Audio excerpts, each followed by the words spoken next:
Атага алыска кеткен баткен күрүчү мына ушул талааларда өсөт. Учурда Баткендин Ак Турпак аймагында түшүм жыйноо иштери кызуу жүрүүдө. Мурда дыйкандар түшүмдү колдо оруп жыйнап келген.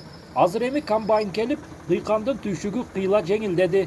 Жылдага караганда энди азыр биз дебзире деп эме кылабыз, жайдары деп коебуз. Шонон 6 гектар, шонон 8 гектар эктик. 2 гектар баягы Муса 2 деген бар, шонон эктик. 10 гектар жалпы аянты 10 гектар. 10 гектардан канча түшүм 10 гектардан энди Кудай буйрса бил жакшы түшүм.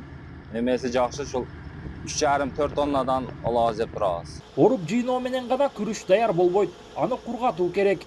Күрүчтү кургатуу үчүн буга чейин дыйкан түшүмдү асфальт жолго жайып, бир топ түйшүк тартып келген.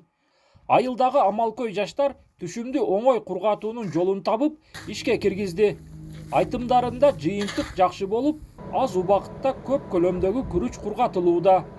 Анан жаан чачым болгон, ошондон кыйналып кайра жаап, пленка сатып алып жаап, ошондой кыйынчылыктар көп болгон.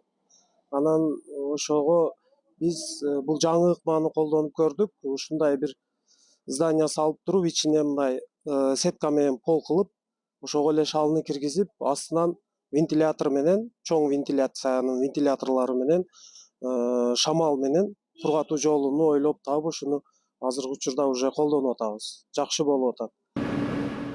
Күрүч ак жубазга келгенге чейин шалы деп аталат. Ак жубаз кургатылган шалыны дүңкүлдөтүп сокмолоп, сырткы кабыктарынан ажыратып, майда ири кылып бөлүп чыгарган тегирмен сыяктуу цех. Ак Турпактык дыйкандар ак жубазды да модернизация кылып, адам күчүн асталап кылган техникаларды орнотуп алышкан.